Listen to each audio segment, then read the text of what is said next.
முகேஷ் ஒரு ஏழை குடும்பத்திலிருந்து வந்த பையன். அவன் தன்னோட மனைவி பூனம் அப்புறம் பையன் சீக்குவோட வாழ்ந்துகிட்டு இருந்தான். அவன் மண் பாத்திரங்களை தயார் செஞ்சிட்டு இருப்பான். யாருமே வாங்காதப்போ இந்த மண் பாத்திரங்களை தயார் செஞ்சு என்ன பிரயோஜனம்? வாங்க வந்து சாப்பிடுங்க. ரொம்ப நேரமா வேலை செஞ்சுக்கிட்டே இருக்கீங்க. நான் ரொம்ப நேரமா வேலை பார்க்கலன்னா நாம எப்படி 3 வேளை சாப்பிட முடியும் சொல்லு? கொஞ்சம் பாத்திரம் மிச்சம் இருக்கு, அதை நான் பண்ணிட்டு வரேன். அப்பா, எனக்கும் மண் பாத்திரங்களை தயார் செய்யறது கத்து கொடுங்க. இப்போ நீ ரொம்ப சின்ன பையன், நீ பெரியவன் ஆனதும் நான் உனக்கு பானைய பண்றத சொல்லித்தரேன். விடுங்க, உங்க பையனுக்கு இத கத்து கொடுக்கறதுக்கு இந்த வேலையில நீங்க என்ன பெருசா சாதிச்சிட்டீங்க? இவனை நான் நல்லா படிக்க வச்சு பெரிய ஆளாக்குவேன். ஆனா நம்மளோட பரம்பரை தொழில் இதானே, அதனால நாம இதை எப்பவுமே விடவே கூடாது. இப்படிப்பட்ட கலையை கத்துக்கிறதால என்ன பிரயோஜனம்? ஒரு பிரயோஜனமும் இல்ல.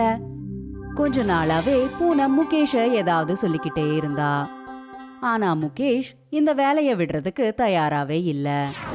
ஒரு நாள் பூனம் முகேஷ் கிட்ட இப்படி சொன்னா, இங்க இருந்து கொஞ்சம் தூரத்துல ஒரு காலேஜ் திறக்க போகுது. அங்க எந்த கடையும் இல்ல. நாம ஏன் அந்த இடத்துல ஒரு டீ கடைய ஆரம்பிக்க கூடாதுன்னு யோசிச்சுட்டு இருக்கேன். எப்படியும் இந்த மண் பாத்திரங்களால நமக்கு எந்த லாபமும் இல்ல. எதுக்கு சும்மா நேரத்தை வீணாக்கணும்? அப்புறம் வீட்டு செலவுகளுக்கு காசுதான் தேவைப்படும், மண் இல்ல. நீ எதுக்கு சும்மா நான் பண்ற பாத்திரம் பத்தி சொல்லிக்கிட்டே இருக்க? ஒரு நாள் இல்ல ஒரு நாள் இது ஃபேமஸ் ஆகும்.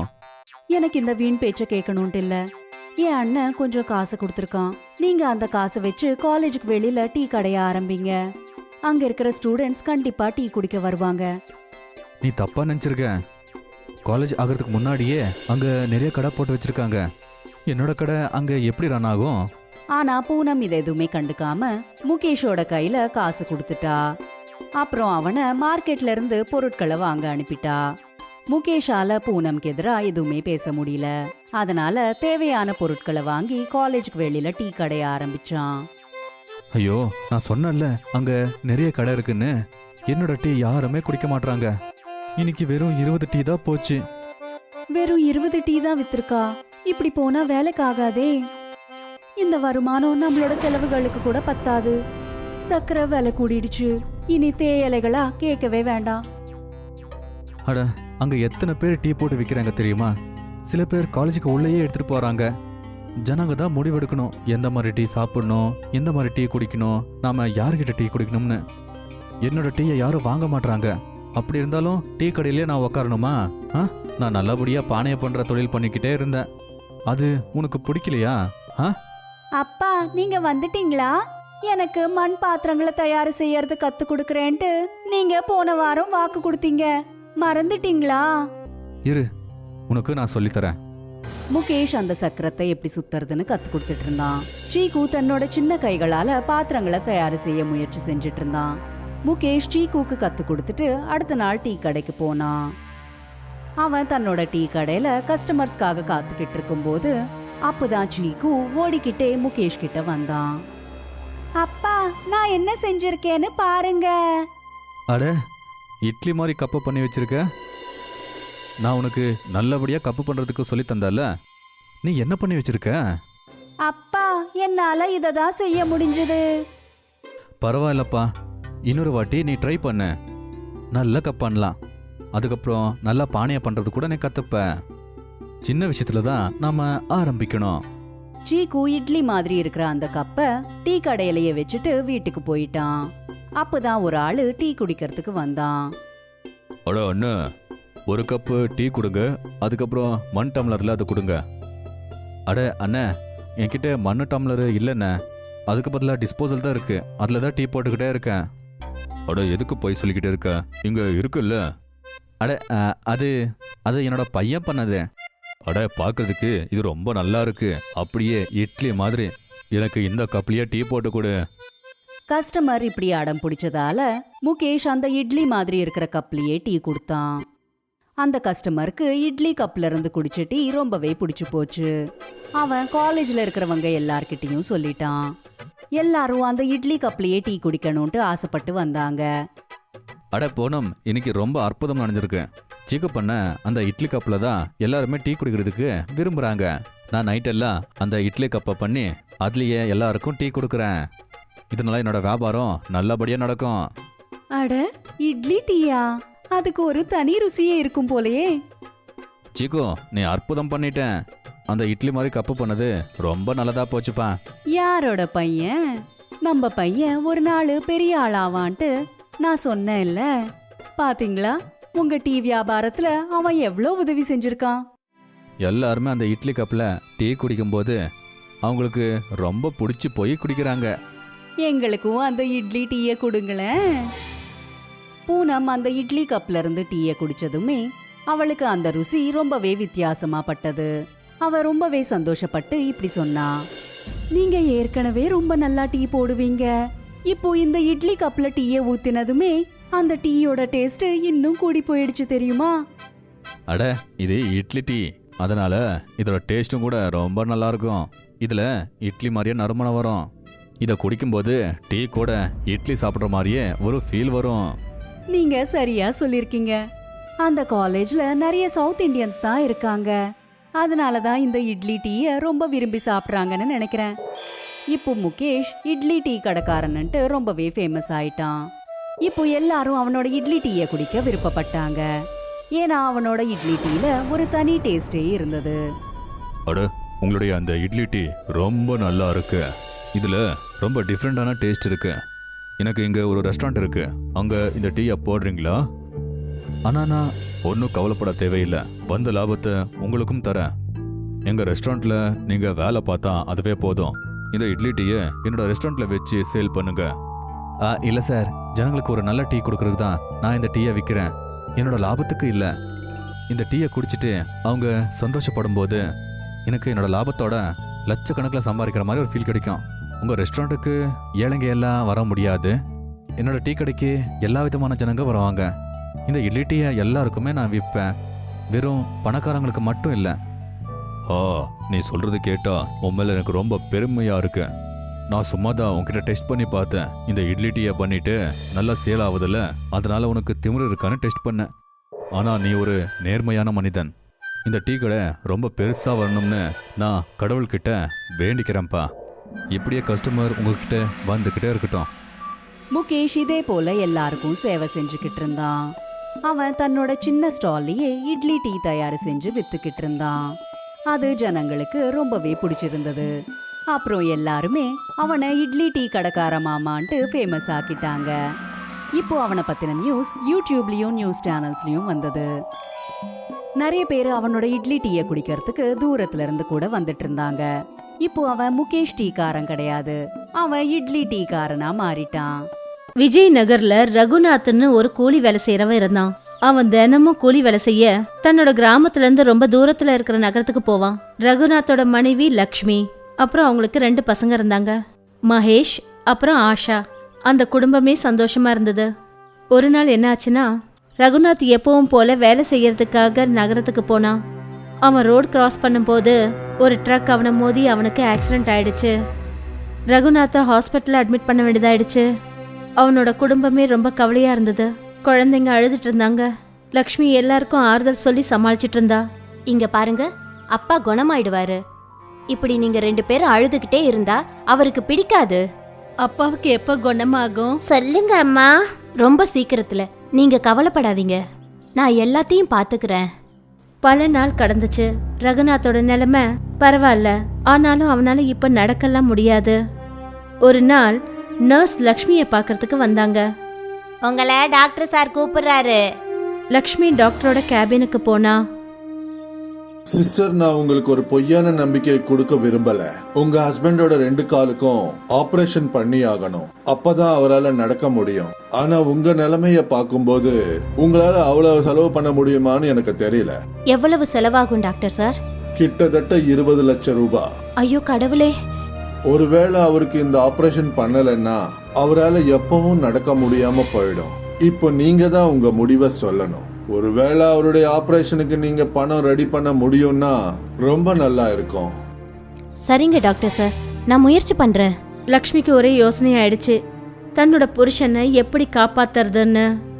அவ பசங்களோட வீட்டுக்கு போனா. தன்னோட நகைகளை எடுத்து பார்த்தா.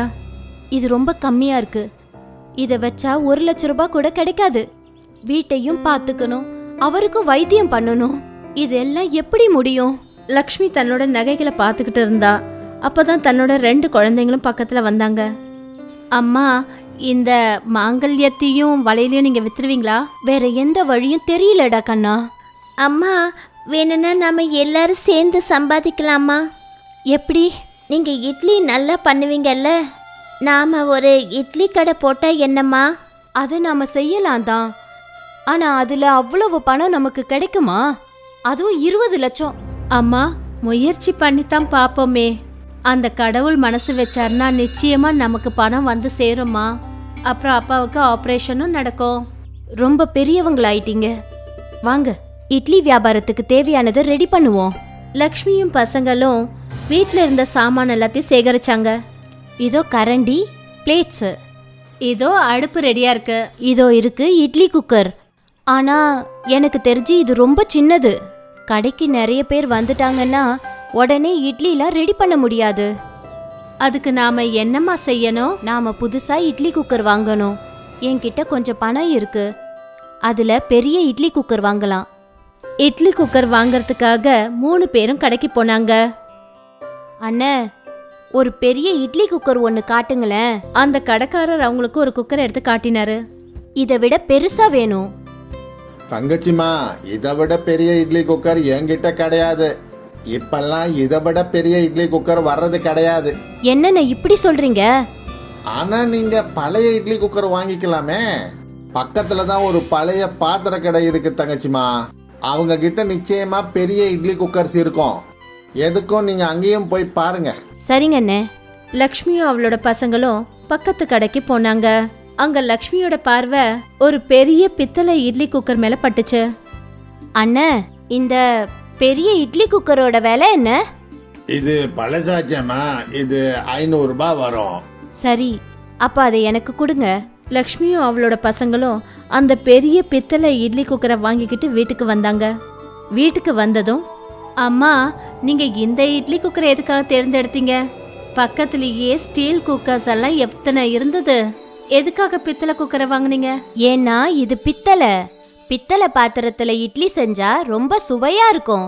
அது மட்டும் இல்லாம இது நமக்கு ரொம்ப கம்மியான விலையில கிடைச்சிருக்கு. ஆனா அம்மா, நாம புது குக்கர்ல வாங்கியிருக்கணும். பாருங்க, இது மேல எவ்வளவு அழுக்கா இருக்கு. ஆஷா, இது பித்தளை. இத நல்லா தேய்ச்சோம்னா பளபளன்னு இருக்கும். சரிங்கம்மா. லக்ஷ்மி அந்த இட்லி குக்கரை சுத்தம் பண்ணா. அது பளபளத்துச்சு. அடேங்கப்பா, இது பலன்னு இருக்கு. நான் தான் சொன்னேன்ல. அப்புறம் ஆஷா, அதுக்கு தான் சொல்லுவாங்க ஓல்ட் இஸ் கோல்ட். அம்மா, இதுல இட்லி பண்ணி பார்க்கலாமா? பண்றேம்மா. லக்ஷ்மி அந்த இட்லி குக்கரோட தட்டுல இட்லி மாவை ஊத்தினா. அப்புறம் அதை கேஸ்ல வச்சா. இப்ப நாம 8 நிமிஷம் வெயிட் பண்ணோம் இல்லையாம்மா? ஆமா, கண்டிப்பா. 2 பசங்களும் இட்லி ரெடி ஆகிறதுக்காக வெயிட் பண்ணாங்க. அவங்க 2 பேரோட பார்வையும் கடிகாரத்து முள்ளு மேல தான் இருந்தது. அந்த கடிகாரத்துல 8 நிமிஷம் ஆனதும் ஆயிடுச்சு. 8 நிமிஷம் ஆயிடுச்சு. ஆ, பொறுமையா இருங்க, இட்லி எடுக்கிறேன். லக்ஷ்மி அந்த குக்கரை திறந்ததுமே அந்த குக்கர்ல இருந்து ஒரு வெளிச்சம் தெரிய ஆரம்பிச்சது. வெள்ளையான மாவு எப்படி தங்க நிறத்துல மாறுச்சு? லக்ஷ்மி அந்த இட்லிய வெளியே எடுத்த உடனே அவ அப்படியே அதிர்ச்சி ஆயிட்டா. என்னது இது, இந்த இட்லி கல்லு மாதிரி ஆயிடுச்சு. கல்லு இல்ல, தங்கம். தங்க இட்லியா? லக்ஷ்மி ஒரு தங்க இட்லியை எடுத்துக்கிட்டு தங்க வியாபாரி கிட்ட போனா. அப்புறம் அத அங்க செக் பண்ணி பார்த்தா. இது உண்மையிலேயே சுத்த தங்கம்பா. அத கேட்டதும் லக்ஷ்மியால நம்பவே முடியல. அவ வீட்டுக்கு வந்ததும் இந்த விஷயத்த தன்னோட பசங்க கிட்ட சொன்னா. அவங்க சந்தோஷத்துல குதிக்க ஆரம்பிச்சாங்க. நம்ம கிட்ட இவ்வளவு தங்க இட்லி இருக்கு. அம்மா, இத வித்து நாம அப்பாவுக்கு வைத்தியம் பார்க்க முடியும்லம்மா? ஆ, நம்ம கிட்ட இவ்வளவு தங்கம் இருக்கு, நம்மளால நினைச்சு கூட பார்க்க முடியாது. கொஞ்ச நாளைக்கு அப்புறம் லக்ஷ்மி 2 தங்க இட்லிய தங்க வியாபாரி கிட்ட வித்துட்டா. அப்புறம் அதுல கிடைச்ச பணத்தை வச்சு தன்னோட புருஷன் ரகுநாத்தோட காலுக்கு ஆபரேஷன் பண்ணா. ரகுநாத் மறுபடியும் நடக்க ஆரம்பிச்சான். இன்னும் 2 தங்க இட்லிய வித்து லக்ஷ்மி புது வீட்டை வாங்கினா. ரகுநாத்தும் அவனோட குடும்பமும் புது வீட்ல ரொம்ப சந்தோஷமா இருந்தாங்க. இன்னைக்கும் அந்த இட்லி குக்கர் லக்ஷ்மி கிட்ட தான் இருக்கு. ஆனா அந்த குக்கர்ல அவ மறுபடியும் இட்லி ஊத்தவே இல்ல. அம்மா, நாம மறுபடியும் தங்க இட்லி பண்ண முடியாதா? வேண்டாம்.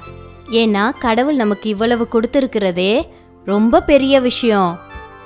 அது மட்டும் இல்லாம ஆஷா, அம்மா எப்பவும் சொல்லுவாங்கல்ல, பேராசைப்படுறது ரொம்ப தப்புன்னு.